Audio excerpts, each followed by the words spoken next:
Entretien avec Georges-Louis Borges, une émission de Georges Charbonnier. Aujourd'hui, ultraïsme.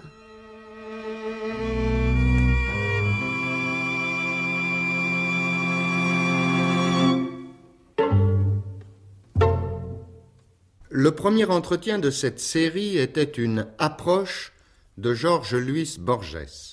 L'écrivain a bien voulu agréer cette prononciation francisée. Les entretiens qui vont suivre seront consacrés à la littérature en général. On sait que la revue Lerne a récemment consacré à Georges-Louis Borges un numéro spécial. Nous ne saurions trop engager les auditeurs à consulter cet ouvrage. Aujourd'hui, nous nous reporterons assez loin en arrière, jusqu'à la période qui a succédé à la guerre de 1914-1918, et nous demanderons à Georges-Louis Borges de préciser le sens d'un mot peu connu en France, le mot ultraïsme. Georges-Louis Borges, le mot ultraïsme nous intrigue. Nous savons que ce mot désigne un mouvement littéraire sud-américain. Nous savons que, chronologiquement, ce mouvement prend place après la période européenne Dada, mais nous ne savons pas ce qu'est l'ultraïsme. Qu'est-ce que l'ultraïsme? Je crois que le mieux, c'est d'ignorer totalement l'ultraïsme. L'ultraïsme est un mouvement littéraire qui a commencé en Espagne, et alors on a voulu imiter des poètes, c'est pas dans le genre de Pierre Reverdy, on a voulu imiter Apollinaire, le Chilien Huidobro, et il y a eu même une théorie que je trouve à présent tout à fait fausse, qui voulait réduire toute la poésie à la métaphore, et qui croyait à la possibilité de faire des métaphores nouvelles. Eh bien, j'ai tâché de croire à ces credo littéraire. Après ça, je le trouve tout à fait faux. Je ne vois aucune raison pour supposer que la métaphore soit le seul artifice littéraire possible, quand il en existe tant d'autres. Et puis, à Buenos Aires, on a fait la même chose. Mais voyez-vous, dans les écrits, par exemple, dans les écrits critiques en France, dans les revues, ce mot métaphore dont vous parlez, il y a 3-4 ans, on le voyait partout, dans tous les articles. Maintenant, c'est un autre, c'est métonymique, l'on voit maintenant. Et l'apparition en est récente, il y a 2 ans. Oui. Métaphore et métonymie a fait son temps. Je ne crois pas qu'on gagne beaucoup à cette différence. Bien entendu, bien entendu. Comment? Eh bien, alors, nous avons fait un mouvement littéraire. Alors, par exemple, on a nié la rime, on a voulu nier la musique de vers, on ne voulait trouver que des métaphores nouvelles.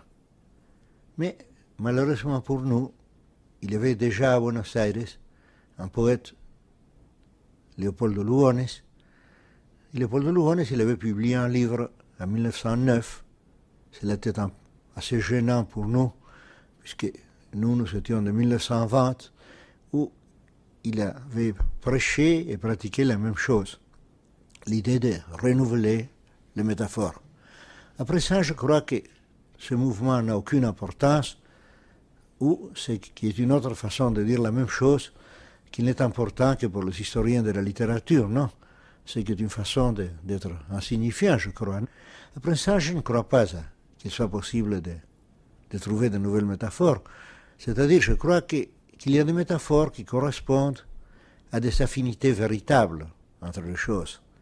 C'est-à-dire, l'on pourrait citer un tas de métaphores où il est question de la vie et du rêve, de la mort et du sommeil, du temps et du fleuve, des étoiles et des yeux, des femmes et des fleurs. Je dirais que ces métaphores-là, ces lieux communs, ces banalités, si vous voulez, sont de vraies métaphores. C'est-à-dire que tout homme, dans un moment de sa vie, pense, ou plutôt sent de cette façon-là. Tandis que, par exemple, quand on veut faire des nouvelles métaphores, on invente des affinités qui n'existent pas, et on a d'autres résultats que d'étonner ou agacer un peu le lecteur, non? Je crois que, quant à l'ultraïsme, il a fait son temps. J'ai un peu de honte d'avoir signer des manifestes. Et puis, quant à nier la musique du vers, je trouve que cela est une erreur évidente. Je crois que ce qu'il y a de principal dans un vers, c'est la musique. C'est-à-dire une correspondance entre l'émotion et le son de vers. Et j'en dirais de même de la prose aussi. Et quant à la rime, je ne sais pas quelle raison il y aurait pour renoncer à un moyen aussi agréable de plaire que la rime. En tout cas, toute cette histoire d'ultraïsme, tout cela correspond à une époque fort éloignée. J'étais ultraïste vers 1921, nous sommes en 1964, et s'il en reste encore des confrères de cette époque, ils vous diraient exactement ce que j'ai dit. C'est-à-dire que cette époque-là était une époque très amusante pour nous. On s'est beaucoup amusé à se croire révolutionnaires, à penser que la poésie commençait avec nous, à penser que si on trouvait de belles métaphores chez Shakespeare ou chez Hugo, alors évidemment c'était des précurseurs à nous. Mais je crois que tout cela a fait son temps et qu'il faudrait plutôt l'oublier. Tout cela peut servir pour des examens de littérature argentine ou espagnole, mais cela n'a aucune importance. Le créationnisme, etc. Et je crois que dans les cas, disons, des poètes que nous tâchions d'imiter, je dirais qu'Apollinaire, il était parfois un grand poète, mais plutôt en dépit de ses théories qu'à cause d'elles. Je crois que ces théories... Et en tout cas, je crois que les théories littéraires n'ont aucune importance. C'est-à-dire, les théories servent pour tel poète à tel moment. C'est-à-dire, Walt Whitman, par exemple, qui était assurément un grand poète, a dit que le temps de la rime était passé. Il avait raison pour lui, parce qu'il pouvait faire de l'admirable vers libre. Mais je crois, par exemple, que si Hugo eût dit la même chose, il aurait eu tort, parce qu'il pouvait rimer d'une façon qui me semble très belle.